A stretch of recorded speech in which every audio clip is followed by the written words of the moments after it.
Que bênção. Parte final. Ó, que bom, não é? Já é a parte 5 desse nosso estudo. Proteção para os cristãos. Parte 5, parte final. Deus permitindo, hoje nós vamos terminar, concluir esse nosso estudo que nós estamos fazendo no capítulo 6 de Efésios.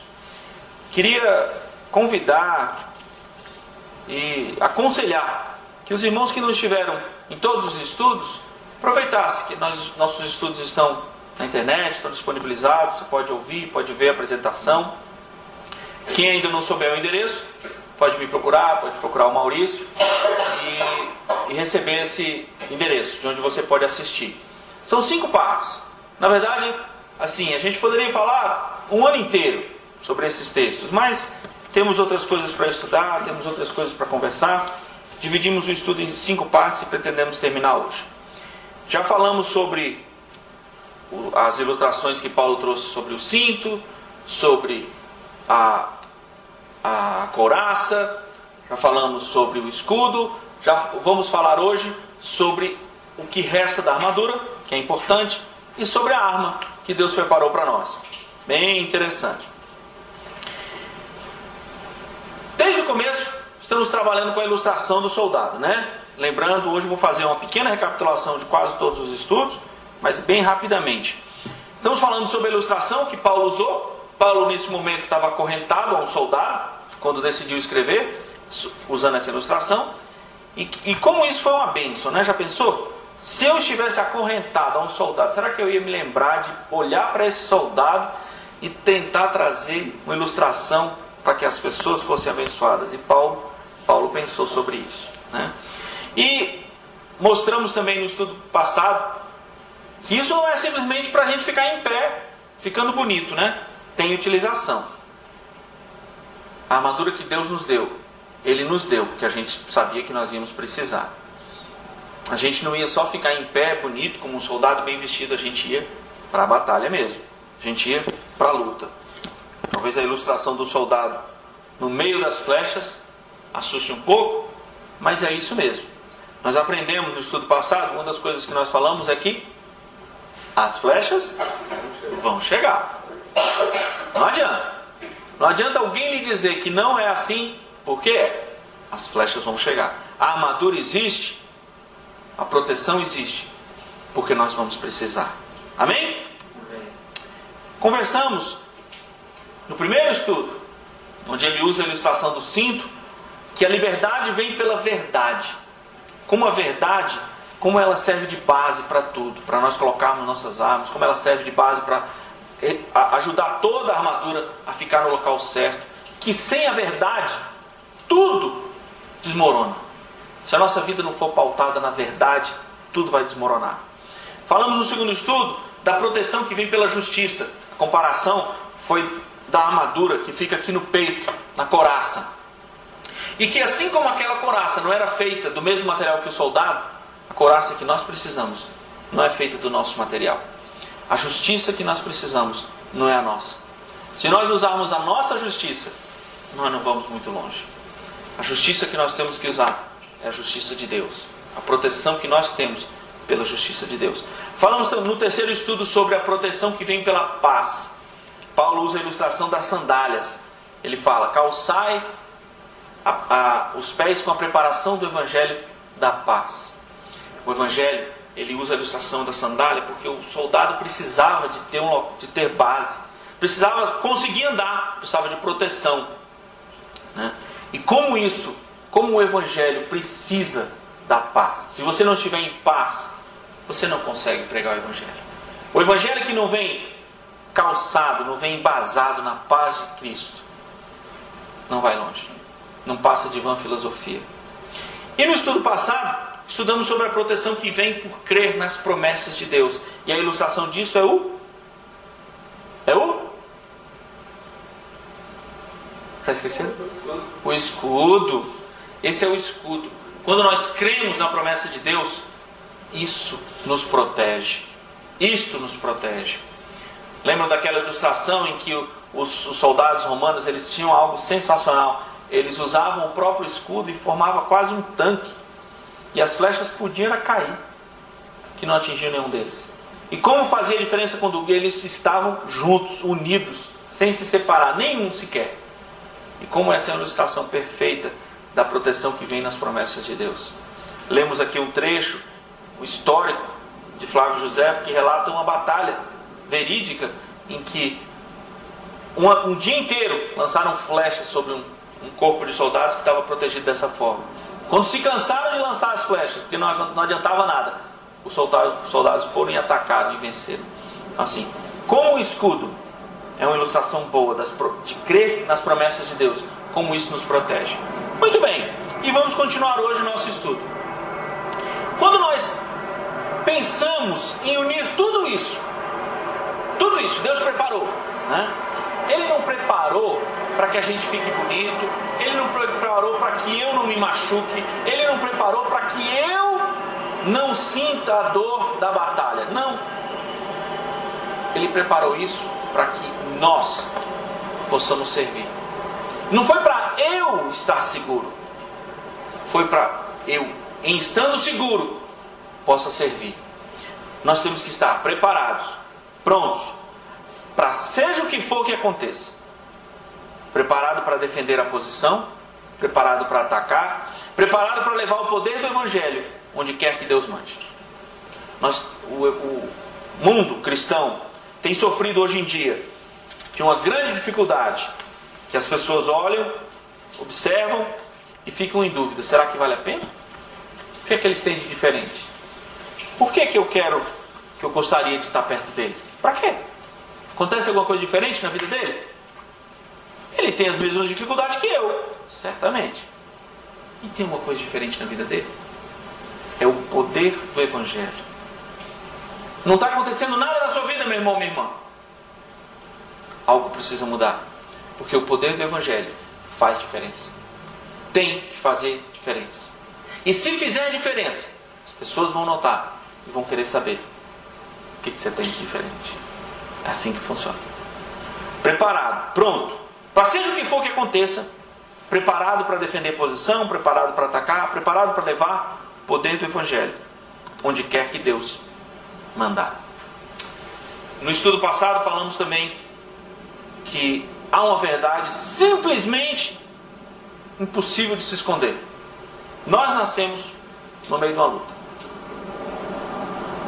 Quem disse isso não foi eu. Foi o próprio Filho de Deus. Ele disse: no mundo tereis aflições. Há uma luta. Porque o príncipe desse mundo não tem interesse nenhum que as pessoas conheçam ao Deus verdadeiro. Nenhum. No início do capítulo 6 de Efésios, nós aprendemos que a nossa luta não é contra carne nem sangue. Não é contra as pessoas. Nós nascemos no meio de uma luta, mas essa luta não é representada pelas pessoas. A luta é contra os principados e potestades, contra os dominadores desse mundo. Não é contra carne nem sangue. Tem alguém que te persegue? Não se preocupe. A sua luta não é contra ele. A sua luta não é contra ele. A nossa luta não se dá com as minhas mãos. A nossa luta não se dá com as minhas pernas. A nossa luta se dá em outro campo. Nós vamos estudar sobre isso. Se nós nascemos no meio de uma luta, acreditar ou não que a luta é real não é mais a questão. Nós temos a opção de não acreditar que estamos no meio de uma luta. Mas isso não vai fazer a luta desaparecer. Você pode se enganar. Você pode fechar os olhos e se enganar. Mas isso não vai fazer com que as flechas parem de chegar. Porque as flechas vão chegar. Você pode se enganar. Pode simplesmente não querer a armadura. Não precisa. Não tem uma luta. O pastor está exagerando. Ok. Isso não vai fazer as flechas pararem de chegar. Isso não vai fazer as lutas pararem de acontecer. Não adianta a gente se enganar. Acreditar ou não que a luta é real já não é mais a questão. Se está na Bíblia, se a Bíblia é a palavra de Deus e nós cremos que ela é verdade, a luta existe e ela vai chegar. As flechas vão chegar. Nós aprendemos isso no estudo passado. Estudamos também que essas flechas são representadas pelas dúvidas. São as dúvidas que começam a me atingir, que são as flechas. Assim como o soldado, a ilustração inclusive era bem interessante. Os soldados que atacavam com flecha, alguns soldados ficavam parados e lançavam uma nuvem de flecha em cima dos soldados que vinham atacar. Como se isso não fosse suficiente, eles ainda colocavam fogo na ponta da flecha, para ela ser mais mortal. Como se isso não fosse suficiente, ainda tinha um grupo de soldados que fazia isso montado a cavalo. Agora você imagina você aqui e vem um grupo de soldados montado a cavalo, apontando flecha para você e disparando. Como se não fosse suficiente. A coisa ainda vem, o cara ainda vem montado a cavalo.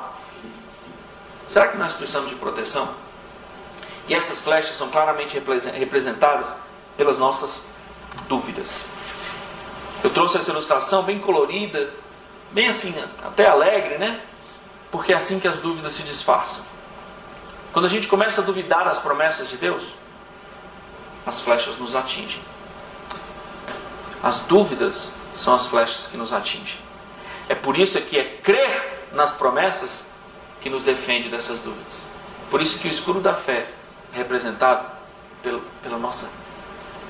por acreditar, pela nossa certeza de que as promessas de Deus vão ser cumpridas.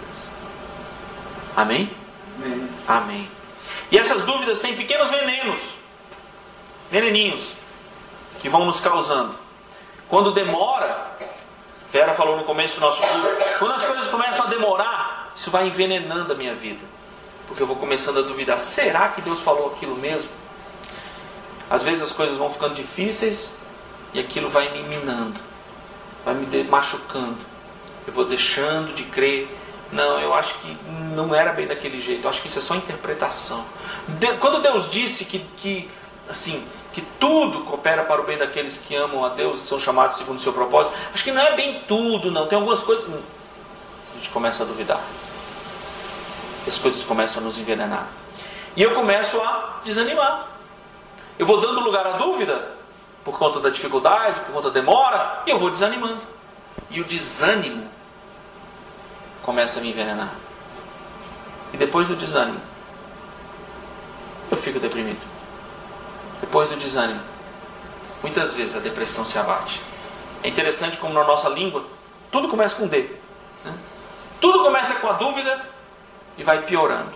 Pela demora, pela dificuldade, pelo desânimo, pela depressão. E aprendemos no passado que tudo isso se vence pelo escudo da fé. Muito bem. Então nós já aprendemos que nascemos no meio de uma luta, sabemos que não adianta deixarmos de acreditar, sabemos que as dificuldades vão chegar. Então assim, o que mais que eu preciso aprender? Lembra que eu falei que essa luta não era com esses braços, nem com essas pernas que eu ia lutar? Nós precisamos proteger as nossas mentes. Veja, a dúvida. Onde eu tenho dúvida? No meu corpo? Não. A dúvida está na nossa mente. Se eu proteger a minha mente das dúvidas, eu vou estar protegido contra as flechas. Se eu proteger a minha mente contra as dúvidas, eu vou proteger a minha vida dos venenos que a dúvida traz. Vamos prestar atenção nisso. É por isso, não é por nenhuma outra razão, é por isso que a última parte da armadura descrita é o capacete. Que parte do corpo o capacete protege? Hein? A cabeça. Assim como nós não estávamos falando aqui da proteção, do escudo, o escudo não era necessariamente uma placa de ferro, como eu estava falando da certeza nas promessas de Deus, o capacete aqui também não é algo que eu vou colocar na minha cabeça material, aqui não. O capacete da salvação é a proteção que a certeza da salvação me traz. A certeza. Se eu tenho certeza da salvação, isso protege a minha mente das dúvidas, do desânimo, das dificuldades.